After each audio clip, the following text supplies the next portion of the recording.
இப்போ அடுத்தது சிம்ம ராசி. மக நட்சத்திரம் 4 பாதம், பூர நட்சத்திரம், உத்தர நட்சத்திரம் 1ஆம் பாதம். அப்போ அது என்ன மாதம்?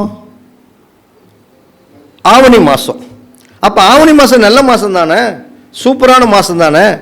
அப்படிங்கிறதுக்காக ஆவணி மாதத்தில் எந்த சூழ்நிலையிலையும் சிம்ம ராசிக்காரங்க ஒரு சுப நிகழ்வுகளை நடத்தக்கூடாது. சுப நிகழ்வுகள் என்ன?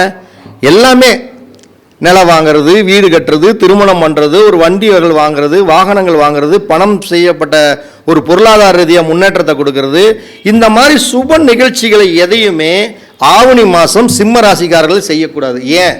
அதுதான் சூன்ய மாதம். அந்த ராசிக்காரங்களுக்கு அந்த மாதம் சூன்யம்.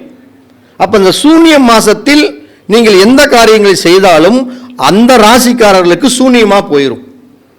சொல்கிறாங்கல்ல, எவனே தெரியல, கிட்டத்தட்ட இந்த 3 மாதமாக தொழில் நல்லா ஜம்முன்னு போயிட்டு இருந்தது.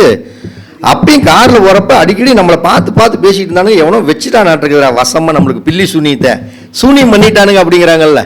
அப்போ என்னன்னா, இந்த மாதம் இந்த ராசிக்காரர்களுக்கு ஆவணி மாதம் சிம்ம ராசிக்காரர்களுக்கு சூன்யம். அந்த மாதம் மட்டும் அல்ல, அந்த சிம்மத்துடைய அதிபதி சூரியன், சூரியனுடைய கிழமை ஞாயிற்றுக்கிழமை. அப்போ ஞாயிற்றுக்கிழமையும் அவர்கள் ஒரு சுப நிகழ்ச்சிகளை தொடங்கக்கூடாது.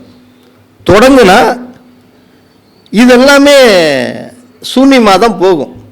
பார்க்கறதுக்கு அழகாக தெரியும், நாகபாம்பு மாதிரி, கொத்துனா விஷம்.